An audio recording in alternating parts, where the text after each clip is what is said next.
Hello everyone, कैसे हैं आप सब। स्वागत है आप सबका एमके क्लासेस में। आप सबको पता है दोस्तों, हमने हमारा रीजनिंग का टॉपिक डायरेक्शंस अपनी लास्ट वीडियो में कंप्लीट किया था। पहले हमने डायरेक्शंस के 4 वीडियोस में इसके 4 बेसिक कंसेप्ट्स जो थे बहुत इंपॉर्टेंट वो सीखे। उसके बाद कल मैंने आपके लिए वीडियोस लाई थी जिसमें मैंने आपके लिए थोड़े एक अच्छे लेवल के प्रैक्टिस क्वेश्चंस रखे थे। मुझे उम्मीद है आपको वो वीडियो पसंद आई होगी। आज हम स्टार्ट करने जा रहे हैं ब्लड रिलेशन। अब दोस्तों ये ब्लड रिलेशन ये भी आपके reasoning, numerical ability and reasoning section में JKSSB junior assistant and JKB sub inspector दोनों में ये टॉपिक आपके लिए इम्पोर्टेंट है। अब जो ये ब्लड रिलेशन का टॉपिक है दोस्तों, ये आपको बेशक रीजनिंग के लिए लग रहा होगा, रीजनिंग के लिए आसान लग रहा होगा कि रीजनिंग का टॉपिक है तो आसान होगा, पर मैं आपको बता दूं कि इसी टॉपिक में जेके बैंक एग्ज़ाम और बाकी बैंक एग्ज़ाम्स में काफ़ी टफ लेवल तक की पजल्स भी पूछी जाती हैं। तो ये काफ़ी आप बोल सकते हो कि एक अच्छा आपका टॉपिक है जो आपके लिए डिफ़िकल्ट भी हो सकता है अगर आप ध्यान से ना समझो, और इजी हो सकता है अगर आप ध्यान से समझो। अब इस पे आपको कैसे कैसे क्वेश्चंस पूछे जाते हैं वो सब हम कवर करेंगे। आज का टॉपिक जो आज की हमारी ये वीडियो रहेगी, आज हम इसके बेसिस पर पूरा कंसेप्ट सीखेंगे।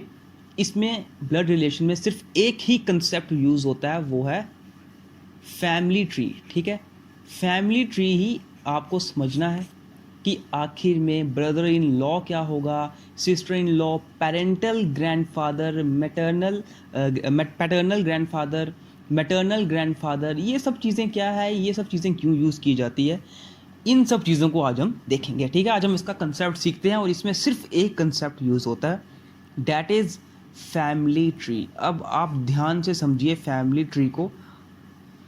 सबसे पहली चीज़, जब भी आपको ब्लड रिलेशन का क्वेश्चन आएगा आपको 4 चीज़ें रखनी है याद। 4 चीज़ें याद रखनी है कि आपको पर्टिकुलर शेप से मेल या फीमेल या किसी मैरिड कपल या कोई ब्रदर हो आपका, सिस्टर हो, यानी कि सिबलिंग्स या कजन्स को डिनोट करोगे। सबसे पहली चीज़, ये चीज़ नोट कर लो आप फीमेल्स के लिए आप फीमेल्स को हमेशा सर्कल के अंदर डिनोट करोगे। पहली चीज़, आप फीमेल्स को हमेशा सर्कल के अंदर डिनोट करोगे। वहीं पर आप मेल्स को हमेशा रेक्टेंगल या स्क्वायर में डिनोट करोगे, यानी कि एक बॉक्स में डिनोट करोगे। फीमेल्स को आप सर्कल से डिनोट करोगे, मेल्स को आप बॉक्स से डिनोट करोगे। तीसरी चीज़, अगर कभी भी एक मैरिड कपल की बात आ जाए, मैरिड कपल, ठीक है, मैरिड कपल की दोस्तों जब बात आती है, यानी कि एक मेल जिसको आप इस तरह से डिनोट करोगे और एक फीमेल जिसको आप सर्कल से डिनोट करोगे। ठीक है, एक मेल और एक फीमेल जिसको आप सर्कल से डिनोट करोगे। अब मैरिड कपल कैसे बताएंगे कि ये कपल मैरिड है, आप इन दोनों के बीच में 2 लाइंस कंसीडर करोगे। क्यों? ये दर्शाने के लिए कि ये दोनों मैरिड हैं। वहीं पर 4th पॉइंट ये आता है कि अगर कोई ब्रदर, सिस्टर, कज़न वगैरह है, यानी कि सिबलिंग्स वगैरह की 2 भाई हैं, इन दोनों के बीच में आप एक ही लाइन कंसीडर करोगे। ठीक, 2 भाई के बीच में या 2 बहनें हैं उनके बीच में आप एक ही लाइन कंसीडर करोगे। एक बहन है, एक भाई है, इनके बीच में आप एक ही लाइन कंसीडर करोगे। ठीक, ये चारों चीज़ें दोस्तों, क्या क्या मैंने चीज़ें बोली अभी आपको पूरा कंसेप्ट मैं बता दूंगा। सबसे पहले आप सिर्फ समझिए ध्यान से।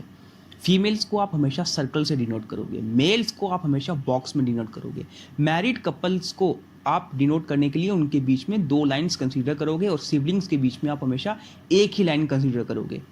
ठीक, सपोज जैसे कि यहाँ पे मैं क्या कर दूँ कि मैं बोलूँ ये मेल है या ये मैं ही हूँ, मेरा एक भाई है। ठीक है, अगर मेरा कोई भाई है तो मैं उसके लिए सिर्फ एक ही लाइन कंसीडर करूँगा। ठीक है, यहाँ पर कोई लड़की है, ठीक है, यहाँ पर अगर कोई लड़की है, उसका भाई या उसकी बहन है, तो वो अपनी बहन को किससे डिनोट करेगी? एक लाइन से।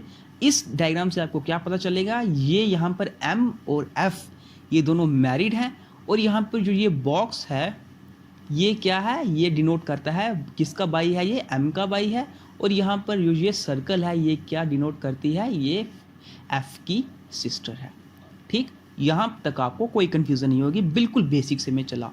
अब हम समझने वाले हैं फैमिली ट्री, सब चीज़ें देखेंगे, grandfather, grandmother, paternal grandfather, brother in law, nephew हो गई, नीस हो गई, ये सब चीज़ें अब हम सीखेंगे। ठीक है, इसको मिस मत करना, ध्यान से समझिएगा। फैमिली ट्री देखते हैं हम। सबसे पहले दोस्तों आप या तो अपने आप को कंसीडर करो, ठीक है, सपोज आप अपने आप को कंसीडर करते हो, खुद को कंसीडर करो, यहाँ पर आपने अपने आप को खुद को कंसीडर किया।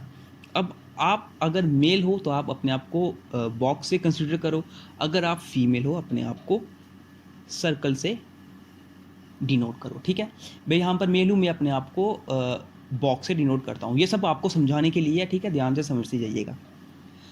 यहाँ पर देखते जाओ, एक मेल एक फीमेल, ठीक है, ये यहाँ पर इसका नाम मैं रख लेता हूँ हस्बैंड, इसका नाम मैं रख लेता हूँ वाइफ। ठीक है, इन दोनों के बीच में रिलेशन में कैसे बताऊँगा, हस्बैंड वाइफ है तो फिर यहाँ पर डबल लाइन यानी कि मैरिड कपल है। अब क्या क्या चीज़ें होती हैं, सबसे पहली चीज़ ये हस्बैंड के माँ बाप, ठीक है, हस्बैंड के माँ बाप, ध्यान से देखते जाओ, हस्बैंड के माँ बाप यानी कि कौन कौन, हस्बैंड के फादर जिनको हम मेल को हम बॉक्स से डिनोट करेंगे, और आपके अगर आप बोलते हो कि जैसे फादर हैं, ठीक है, फादर के भी फादर, ग्रैंड फादर, ठीक है, ये आपका आया पैटर्नल ग्रैंड फादर। ठीक, यहां तक बिल्कुल सिंपल है, मैंने कुछ अभी आपको बताया नहीं है, कोई ज़्यादा डीप अभी तक मैं गया नहीं हूँ।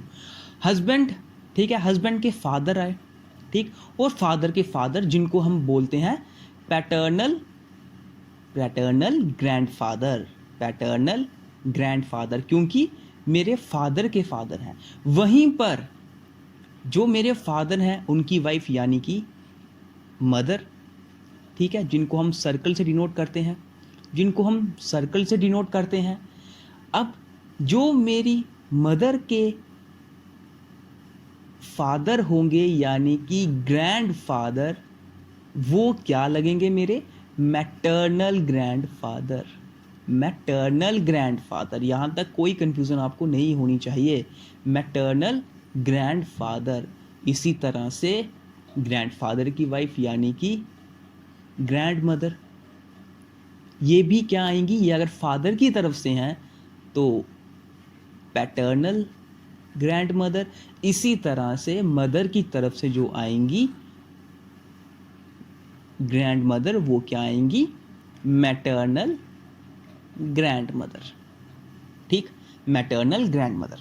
यहां तक कोई भी कंफ्यूजन आपको कि आखिर ये पैटर्नल क्यों आया, मैटर्नल क्यों आया, देखिए दोस्तों बिल्कुल सिंपल बात ये है, जो आपके फादर हैं, जो आपके फादर हैं, आपके फादर के फादर यानी कि फादर की तरफ से जो आपके ओल्ड जनरेशन है वो ग्रैंडफादर आपके एंड ग्रैंड मदर आपके, दोनों के दोनों पैटर्नल की तरफ बिलोंग करेंगे। क्यों, क्योंकि आपके फादर की तरफ से है। लेकिन वहीं पर जो आपकी मदर हैं उनके उनकी उनके फादर और उनकी मदर वो maternal grandfather and maternal grandmother को बिलोंग करेंगी। यहाँ तक किसी भी टाइप की आपको कंफ्यूजन नहीं होनी चाहिए। ठीक है, बात समझ आई यहाँ तक।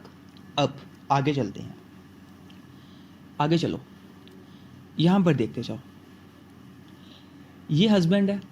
अब हस्बैंड का कोई अगर भाई हो, मैं इसको कैसे डिनोट करूँगा, भाई को इस तरह से, ये आ गया ब्रदर, ये क्या आ गया, ब्रदर। ठीक, हस्बैंड का भाई आ गया ब्रदर। लेकिन वहीं पर अगर मैं एक और लूं, अगर सिस्टर भी आई तो क्या आती है, सिस्टर। ठीक है, क्या आएगी, सिस्टर। यहां तक आपको कोई प्रॉब्लम नहीं। लेकिन अब बात आती है, आखिर ये brother in law, sister in law ये क्या चीज़ें हैं कि ब्रदर इन लॉ हो गया, सिस्टर इन लॉ हो गया, mother in law, father in law, आखिर ये सब क्या चीज़ें हैं दोस्तों? अभी तक सिर्फ मैं आपकी फैमिली की बात कर रहा था, अभी तक मैं सिर्फ आपके फैमिली की ही बात कर रहा था। अभी मैं जो हस्बैंड की वाइफ है उसकी फैमिली पर जाऊंगा, ठीक है? अब देखते जाओ। हस्बैंड की वाइफ का अगर कोई भाई है, कोई भाई है, तो ये भाई इस हस्बैंड का क्या लगेगा? Brother in law. इसी तरह से अगर कोई सिस्टर है तो ये सिस्टर क्या लगेगी? Sister in law. क्या ये बात समझ आई? क्या ये बात समझ आई कि आखिर ब्रदर इन लॉ कौन होते हैं, सिस्टर इन लॉ कौन होते हैं? हस्बैंड के लिए वाइफ क्या भाई और बहन लगेंगी? Brother in law. वाइफ के लिए हस्बैंड का ब्रदर और सिस्टर लगेंगी, brother and sister in law. ठीक, यहां तक कोई कंफ्यूजन नहीं होगी। अब आगे चलते हैं। अब देखो, आपकी जो ये वाइफ आएंगी, ये वाइफ के भी फादर होंगे, वाइफ के फादर भी होंगे और उनकी वाइफ भी होंगी। ठीक, ये फादर आपके क्या लगेंगे? ये फादर लगेंगे आपके father in law. Father in law लगेंगे आपकी वाइफ के फादर आपके, ठीक है? इसी तरह आपकी वाइफ की मदर क्या लगेंगी? आपकी मदर इन लॉ। यहां तक आपको कोई कंफ्यूजन नहीं होगी दोस्तों। किसी भी टाइप की कंफ्यूजन है तो मुझे बताओ, ठीक? यहां तक आपको कोई कंफ्यूजन नहीं होगी, क्योंकि इसके बाद जो मैं थर्ड जनरेशन पर जाऊंगा, first second and third generation पर, उस वो आपको बिल्कुल आसानी से समझ आ जाएगी। अभी आपको यहां पर ध्यान से समझना होगा, ठीक? फादर इन लॉ कौन हुए, मदर इन लॉ कौन हुए? अगर वाइफ के बारे में बात की जाए, वाइफ के बारे में बोला जाए, वाइफ के लिए हस्बैंड के फादर क्या लगेंगे? Father in law. और मदर क्या लगेंगी? Mother in law. यहां पर वाइफ के लिए इनके फादर फादर हैं और इनकी मदर मदर हैं, लेकिन हस्बैंड पर जब ये आएंगी, वाइफ के लिए हस्बैंड के फादर एंड मदर क्या लगेंगे? Father in law and mother in law. यहां तक कोई कंफ्यूजन नहीं होगी। दो चीजें मैंने आपको समझा दी। सबसे पहली चीज, पैटर्नल ग्रैंडफादर एंड ग्रैंडमदर क्या होता है, मैटर्नल ग्रैंडफादर एंड ग्रैंडमदर कब होता है। सेकंड थिंग, दूसरी चीज, ये father in law and mother in law, ये क्या चीज हुई, ये भी मैंने आपको बता दिया। And brother in law plus sister in law, ये चीज भी मैंने आपको बता दी। यहां तक ये दो चीजें समझने में आपको कोई कंफ्यूजन नहीं होगी। अब हम एक और चीज समझते हैं, यहां पे अब एक और चीज समझना। अब हम तीसरी चीज समझने वाले हैं। आपने भतीजा, भांजा, भतीजी, भांजी, ये सब चीजें सुनी होंगी, ठीक है? आखिर ये चीजें क्या होती है, इन चीजों को हम देखते हैं। अब चाहे दोस्तों ये हस्बैंड अगर आप हैं, आपके फादर के कोई भाई हुए, अगर आपके फादर के कोई भाई हुए जो आपके फादर के लिए भाई लगते हैं, बी कंसीडर करता हूं, ये भाई जो आपके फादर के हैं, ये क्या लगेंगे आपके?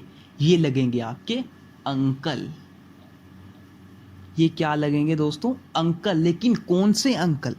कौन से अंकल दोस्तों? Paternal uncle. क्यों पैटर्नल अंकल? मेरे फादर की तरफ से हैं। इसी तरह से अगर कोई मेरी मदर का भाई हुआ, अगर मदर का भाई हुआ, वो भी मेरे अंकल ही लगेंगे, लेकिन कौन से अंकल? Maternal uncle. क्यों? मदर की तरफ से है, ठीक? मदर की तरफ से है।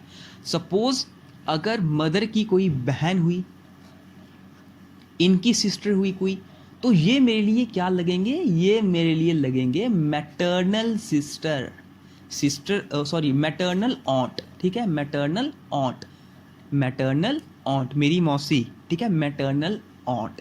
इसी तरह से फादर की तरफ से अगर मैं बात करूंगा, फादर की कोई ब्रदर हुए, बहन हुई, सपोज सिस्टर हुई, फादर की कोई सिस्टर हुई, तो वो मेरे लिए ऑन्ट तो लगेंगी, लेकिन पैटर्नल ऑन्ट। क्यों? फादर की तरफ से है, फादर की तरफ से पैटर्नल ऑन्ट, मदर की तरफ से मैटर्नल ऑन्ट। ठीक, बात समझ आई? और मैं क्या लगूंगा इनके लिए? मैं क्या लगूंगा? मैं क्या लगूंगा दोस्तों? आपने ये दो चीजें सुनी होंगी, नेफ्यू यानी कि भतीजा या भांजा, एंड नीस यानी कि भतीजी या भांजी।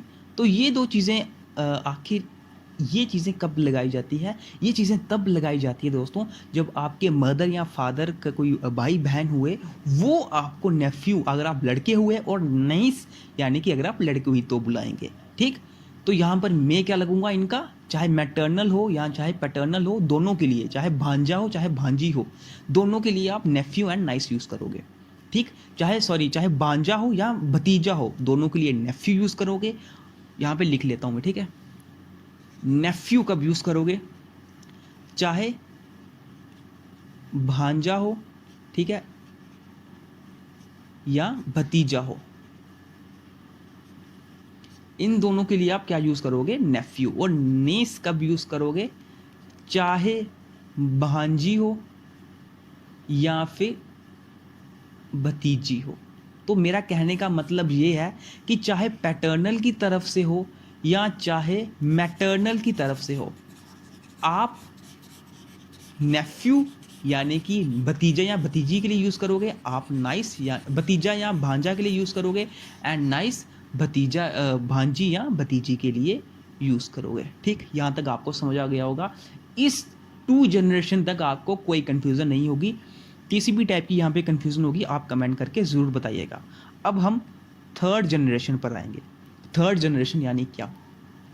इस हस्बैंड एंड वाइफ के आगे सन या डॉटर।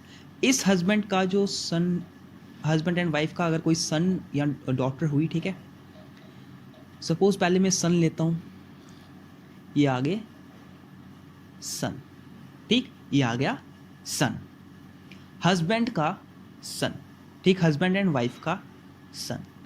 अब मेरे फादर, हस्बैंड के फादर के लिए, हस्बैंड के फादर के लिए जो अब ग्रैंड फादर बन चुके हैं इस सन के लिए, ये सन इनका क्या लगेगा? ये सन इनका लगेगा ग्रैंड सन। एक बात, ठीक है, ग्रैंड सन। वहीं पर अगर डॉटर हुई तो फिर क्या लगेगा? Granddaughter, granddaughter. ठीक, grandson and granddaughter, आपको समझ आ गया होगा। अगर इस सन की भी शादी हो गई और यहां पर एक वाइफ इसकी जब आएगी, इस सन की वाइफ आएगी, तो ये वाइफ इस हस्बैंड के लिए क्या लगेगी दोस्तों? क्या लगेगी? पता होना चाहिए। ये होगी, इनकी डॉटर ही होगी, होंगी इनकी लड़की ही, पर डॉटर इन लॉ। ठीक, डॉटर इन लॉ। आपको ये चीज़ें समझ आ रही है कि इन लॉ हम कब लगाते हैं और डॉटर कब होता है? ठीक है, यहाँ पर इन लॉ तब, ये वाइफ जो इसके सन की वाइफ आएंगी, होंगी तो ये इनकी भी बेटी ही ना, क्योंकि अगर किसी की बहू जो आती है, किसी की बहू, वो अपने एज ए बेटी की तरह ही ट्रीट किया जाता है, डॉटर ही होती है, बस डॉटर इन लॉ बोला जाता है। ठीक, डॉटर इन लॉ बोला जाता है। यहाँ तक आपको किसी भी टाइप की कोई कंफ्यूजन नहीं होगी। ठीक है, किसी भी टाइप की कोई कंफ्यूजन आपको नहीं होगी।